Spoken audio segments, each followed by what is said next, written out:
अस्सलाम वालेकुम, आप देख रहे हैं द करन्नास शो। सबसे पहले आप लोगों की शुक्रगुजार हूँ कि आपने मेरे चैनल के लिए वक्त निकाला, इस वीडियो के लिए वक्त निकाला। अगर आपने चैनल को सब्सक्राइब अब तक नहीं किया है तो आपसे गुजारिश है कि इसे सब्सक्राइब कर लीजिए और वीडियो के हवाले से मैं चाहूँगी कि इसे आखिर तक ज़रूर देखिएगा ताकि आपकी राय मुझे मिल सके, ताकि आप अपने कमेंट के ज़रिए मुझे बता सकें कि आपको ये वीडियो कैसी लगी है। बात करने जा रही हूँ मैं जी, सिंध में नाम नहाद इस वक्त लॉकडाउन लगा हुआ है। रात 8 बजे से आमदोरफ्त बंद हो जाती है, महदूद हो जाती है। जगह जगह पुलिस ने नाके लगाए हुए हैं, गाड़ियों को रोका जा रहा होता है और इसकी वजह से एक जमघट्टा ट्रैफिक का लग जाता है। लोग बेहद परेशान हैं। परसों मंगल के दिन पहली रात थी, मंगल से इसका आगाज हुआ और फिर अब ये 6 जून तक जारी रहेगा।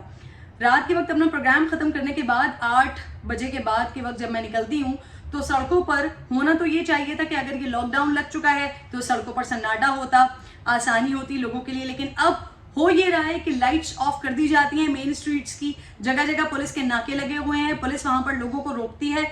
रोकने के बाद क्योंकि जब गाड़ियों को रोका जा रहा होता है तो पीछे भी एक बड़ी तादाद गाड़ियों की आ रही होती है और वो वहां पर रुक जाती है। पुलिस उनके साथ डिस्कशन कर रही होती है और उसके बाद हर गाड़ी को पुलिस की तरफ से जाने दिया जा रहा होता है। कारोबार बंद करवा दिए हैं, 6 बजे तक का टाइम दिया हुआ है कि कारोबार को आप बंद कर दें। सड़कों के ऊपर कोई गाड़ी नजर नहीं आएगी, लोग घरों से बाहर नहीं निकलेंगे और पुलिस इस वक्त लोगों को रोक रही है। जिस दिन पहले दिन जब ये हुआ था मैं बाहर गई थी, मैंने वहां के मनाजिर भी आप लोगों को दिखाए थे। मुझे ऐसा लगा था कि शायद पुलिस को मैंने खराज तहसीन भी इनफैक्ट पेश किया था कि ये फ्रंट लाइन वर्कर्स हैं जो बाहर निकले हुए हैं, फ्रंट फुट पर खेल रहे हैं, फ्रंट फुट पर काम कर रहे हैं, लोगों की जानों को महफूज बनाने के लिए, कोरोना वायरस से मुल्क को महफूज बनाने के लिए काम कर रहे हैं फ्रंट लाइन पर आकर। लेकिन अब 2 दिन के बाद जब मैं लोगों की राय सुन रही हूँ, लोगों को देख रही हूँ, तो मुझे इस बात का एहसास हो रहा है कि ये सिर्फ और सिर्फ लोगों को परेशान करने का सिंध हुकूमत का एक नया बहाना है।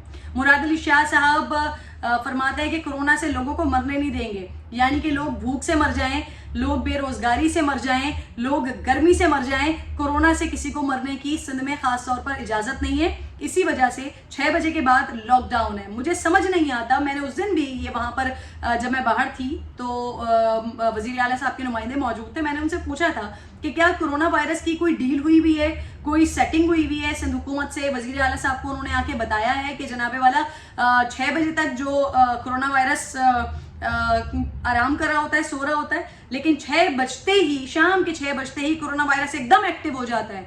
लोगों को ढूंढना शुरू हो जाता है कि कहाँ हैं लोग, जाएं फौरन, कोरोना वायरस लोगों को लग जाएगा। बाहर निकलते हैं हम, ताकि कोरोना वायरस ये सोचता है कि हम बाहर निकलते हैं और फिर उसके बाद लोगों को लग जाते हैं। तो ये 6 बजे के बाद क्यों होता है, ये सारा दिन क्यों नहीं हो रहा होता। फिर उसके बाद पिछले कई सारे महीनों से ये हमारे पास ये सिस्टम चल रहा है, लॉकडाउन की चीज़ें चल रही हैं। जब वजीर आला साहब के नुमाइंदों से ये बात की जाए, उनसे पूछा जाए कि सर ये क्या सिस्टम है, ये रात के वक्त का लॉकडाउन क्यों आए, तो जनाबे वाला हमें जवाब दिया जाता है कि ये दीगर कंट्रीज में भी हुआ है, ये अमेरिका में भी किया गया, ये यूरोप में भी किया गया और वहां पर बड़े कामयाबी के साथ इस तरह के लॉकडाउन से कोरोना वायरस की रोकथाम में बड़ी आसानी हुई। तो जनाबे वाला मुझे इस बात का जवाब दीजिए कि आप जानते हैं कि उन कंट्रीज की डायमेंशंस क्या हैं, उन कंट्रीज का वेदर क्या है। वहां पर रात के वक्त भी ठंड होती है, दिन के वक्त भी ठंड होती है, लेकिन हम जहां रहते हैं, हम सिंध में रहते हैं, यहाँ पर दिन के वक्त शदीद तप रहा है सूरज, इस वक्त 46 फील लाइक 46 तक हम पहुंच जाते हैं और रात के वक्त भी यही हाल होता है। मैक्सिमम टेम्परेचर हमें 38 भी मिल रहा होता है। और यहाँ पर हाल ये है कि दिन के वक्त में कारोबार कर रहे हैं आप और रात के वक्त सब कुछ बंद किया हुआ है, लोग अपने घरों से बाहर भी नहीं निकल सकते। अगर आपका घर, क्योंकि यहाँ पर बड़ी तादाद में कच्ची आबादियां भी हैं, बड़ी तादाद में लोगों के छोटे छोटे से घर हैं, 60-60 गज के, 40-40 गज के घरों में लोग रह रहे होते हैं, जिनमें फैमिली मेंबर्स की तादाद 8, 9, 10 लोग भी होते हैं। तो वहां पर ये कह दिया गया है कि घर से बाहर कोई नहीं निकलेगा, वरना उनको पुलिस पकड़ेगी, जूते मारेगी, डंडे लगाएगी, यानी कि उनके साथ कानून के हिसाब से उनकी मरम्मत की जाएगी, ऐसे लोगों की जो कि निकलने की घरों से कोशिश करेंगे। तो फिर ऐसा भी बता दीजिए कि अगर ऐसे लोग जिनके घर इतने छोटे छोटे से हैं, वो बेचारे कहाँ जाएं, वो कैसे इस गर्मी का मुकाबला करें कि जहां पर के इलेक्ट्रिक को इतनी शर्म नहीं आ रही, इतना एहसास नहीं हो रहा कि दिन में तो आप लोड शेडिंग कर ही रहे हैं, 2-2 घंटे की, कहीं इलाकों में 4-4 घंटे की आप लोड शेडिंग कर रहे हैं। लेकिन रात के वक्त जब इतनी शदीद गर्मी है, लोग अपने घरों से बेचारे बाहर भी नहीं निकल सकते, उस वक्त भी बगैर इत्तला के, बगैर बताए 2-2, 4-4 घंटे की लोड शेडिंग हो रही है रोजाना की बुनियाद पर। कई इलाके मैं नाम गिनवा सकती हूँ इस वक्त, कोरंगी, लांढी, शार फैसल के इलाके, Shah Faisal colony, Malir, Surjani town, north Karachi, north Najmabad, फिर इस तरफ आप आ जाइए लियारी, जामा क्लॉथ, इसके अलावा मीठा दर, खारा दर, ये तमाम इलाके रात को 2 बजे यहाँ बिजली बंद कर दी जाती है। 2 बजे बिजली बंद होती है, 4 बजे कुछ इलाकों में 4 बजे, कुछ इलाकों में 5 बजे बिजली वापस आ रही होती है।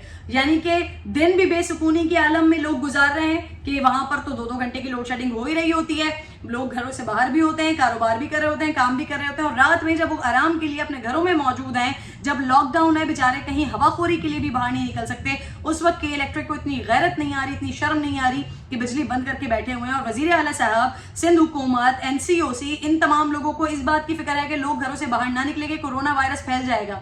लेकिन बिजली ना होने की वजह से, इतना गर्म मौसम होने की वजह से, ऑक्सीजन की कमी होने की वजह से लोगों को सांस नहीं आ रही। इन वजूहात की बिना पर अगर किसी का इंतकाल हो जाता है, खुदा न खास्ता किसी की डेथ हो जाती है, खुदा न खास्ता दीगर लोगों को मसाइल हो जाते हैं, कोई उनके घरों में परेशानी होती है, बच्चे उनको तंग करते हैं, जो चीजें होती हैं, उसका जिम्मेदार कौन है?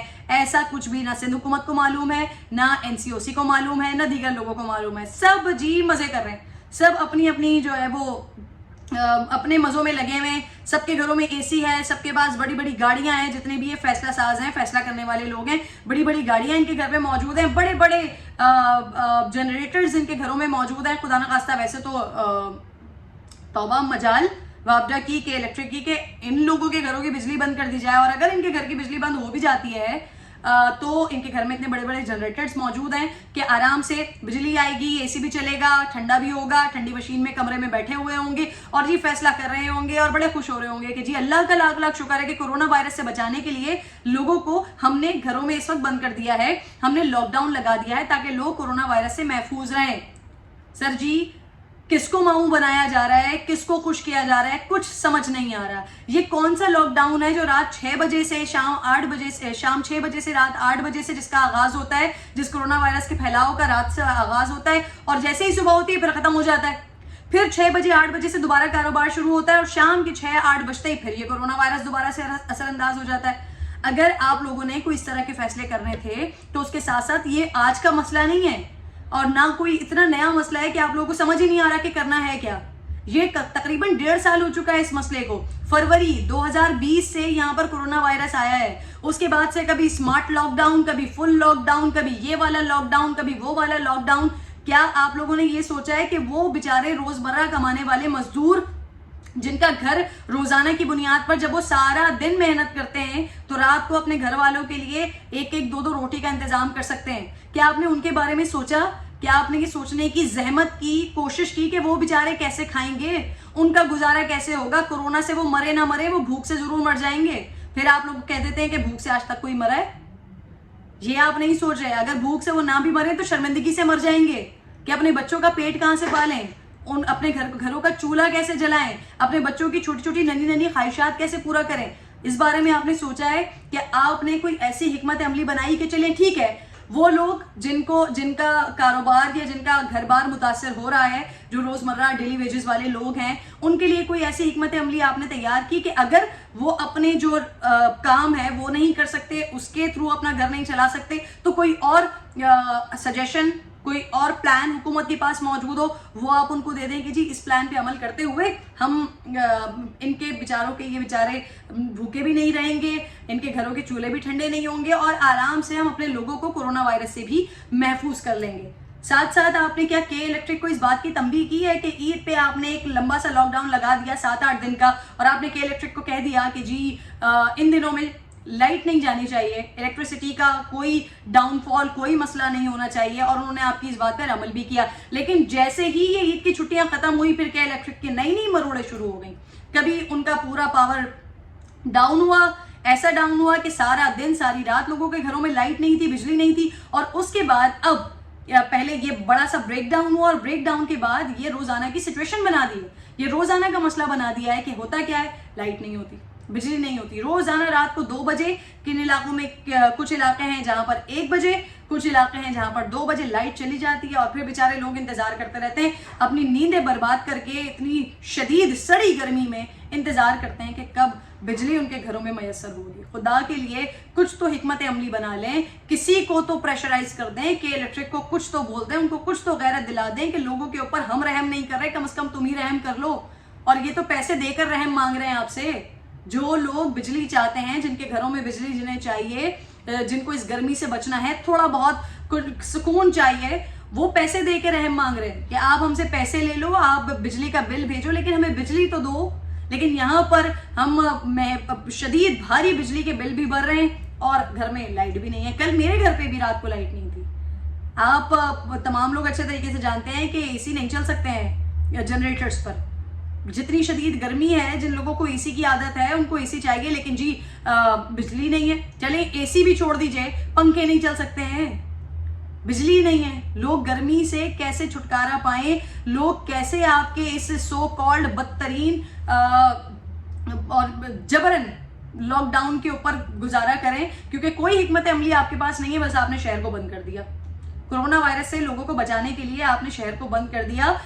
किस किस्म की पॉलिसीज हैं आप लोगों की, क्या आप लोग करना चाह रहे हैं? खुदा के लिए कोई हिकमत अमली बना लें, कुछ लोगों के ऊपर एहसान कर दें। ये जो लॉकडाउन अगर आपने किया है तो उसके कॉन्सिक्वेंसेस भी सोच लें, और उसके साथ साथ ये भी सोच लें कि भाई अगर हमने लॉकडाउन किया है तो हमने लोगों को रिलीफ भी देना है, हमने लोगों के लिए आसानी भी करनी है। फिर बाहर हो क्या रहा है, नाके लगे हुए पुलिस के नाकों पर पुलिस वाले रोकते हैं। शुरू के पहले दिन तो जब हम गए, ऑब्वियसली जब कैमरा सामने होता है, जब कोई एंकर या कोई रिपोर्टर वहां पर मौजूद हो, तो कोई भी ये नहीं करेगा कि लोगों को रोक के बदतमीजी कर रहा हो, या फिर रिश्वत सतानियां चल रही हो, या फिर उनसे साइड में खर्चा मांगा जा रहा हो, या चाय पानी के पैसे मांगे जा रहे हो। लेकिन धड़ल्ले से ये काम हो रहा है। जो लोग बाहर निकले परेशानी से बचने के लिए, उनको क्योंकि जाना तो है, और ऐसा हो भी रहा है, किसी को रोका नहीं जा रहा, किसी को ये नहीं कहा जा रहा कि नहीं जी आप वापस जाएं यहाँ से। भाई आपने तो नाका लगाया है ना, नाका लगा के लोगों को रोका है तो आप उनको बोले वापस जाएं, लेकिन वापस किसी को नहीं भेजना, जाने देना है सबको। लेकिन गाड़ी रुकवा रहे हैं, रोक कर इंटरव्यू हो रहा है। इंटरव्यू होने के बाद, यानी जिस जगह पर नाका लगा है वहां पर एक बहुत बड़ी तादाद में रश है। फिर आप थोड़ा सा आगे निकले, फिर बहुत बड़ी तादाद में गाड़ियां जैम पैक हुई हुई हैं। फिर थोड़ा सा आगे निकले, फिर जैम पैक गाड़ियां हुई हुई हैं। तो लोगों को परेशान कर रहे हैं, सिर्फ और सिर्फ परेशान कर रहे हैं। अगर आपने कोई हिकमत अमली बनाई है, अगर आपने लॉकडाउन लगाया है, तो लॉकडाउन के साथ साथ आवाम के रिलीफ के लिए भी कुछ कीजिए। एक और आखिर में मैं बात करना चाहूंगी कि जब आगाज में सबसे पहला लॉकडाउन लगा था, जब स्कूल्स वगैरह बंद हुए थे, तो उसके बाद ये फैसला किया गया कि 20% जितने भी स्कूल्स हैं वो अपनी फी में डिस्काउंट करेंगे 20% का, ताकि पेरेंट्स को कुछ रिलीफ मिले। लेकिन अब उसके बाद 6 महीने के लिए ये हुआ, उसके बाद कुछ दिनों के लिए महज स्कूल खुले। स्कूल खुलने के बाद दोबारा से बच्चे ऑनलाइन क्लास पर आ गए हैं, और ताहाल ऑनलाइन क्लास पे चल रहे हैं। फरवरी में थोड़े से दिनों के लिए स्कूल्स खुले थे, उसके बाद दोबारा बंद किए गए, और आज तक स्कूल्स बंद हैं। ताहाल हमें ये नहीं पता कि स्कूल्स कब से खुलेंगे, बच्चे कब से जाना शुरू करेंगे। लेकिन अभी क्योंकि वो 20% वाला फैसला खत्म हो चुका था, उसकी मयाद खत्म हो गई थी, फिर ये दोबारा 100% फी पे आ गए। और अब ये तमाम छोटे से छोटा स्कूल, बड़े से बड़ा स्कूल, जहां पर 5,000 रुपए फी है, वहां भी 5,000 रुपए ही लिए जा रहे हैं। जहां पर 25,000 रुपए और 30,000 रुपए स्कूल की फी है, वहां भी 25 और 30,000 रुपए फी ही वसूल की जा रही है। तो कुछ पेरेंट्स का भी ख्याल करते हुए सिंध हुकूमत, अगर आप कोई भी हिकमत अमली नहीं बना सकते हैं, तो ये छोटी छोटी चीजें हैं जिनके ऊपर प्लीज हिकमत अमली बना लें। वालिदैन को थोड़ा सा रिलीफ दे दें कि ना उनके पास करने को कोई काम है, ना मजदूर के पास कोई रोजगार है, ना उनका घर चलाने के लिए कुछ है, और ना उनका अपने बच्चे पालने के लिए उनके पास कुछ है। और ऊपर से जो लोग अपने बच्चों को बेचारे पढ़ा रहे हैं, वो इस परेशानी का शिकार हैं कि अपने घर में खाने के लिए कुछ लाएं ना लाएं, पैसे हो ना हो, लेकिन उनको स्कूल की महीने की फीस भरने के लिए उनके पास पैसे लाजमी होने चाहिए। तो मैं सिंध हुकूमत से ये गुजारिश करूंगी कि अपने सराउंडिंग्स में देखते हुए ना सोचा करें, अपने आसपास की फैसिलिटीज के साथ ना सोचा करें, कलेक्टिवली सोचा करें कि लोग इन तमाम चीजों की वजह से कितना परेशानी का शिकार हो रहे हैं। अपना बेहद ख्याल रखिएगा, और अपनी राय वीडियो के आखिर में, वीडियो के में कमेंट में जरूर दीजिएगा कि क्या जो लॉकडाउन लगा हुआ है वो हुकूमत का सही फैसला है, या फिर हुकूमत हम सबको मिलकर मामू बना रही है।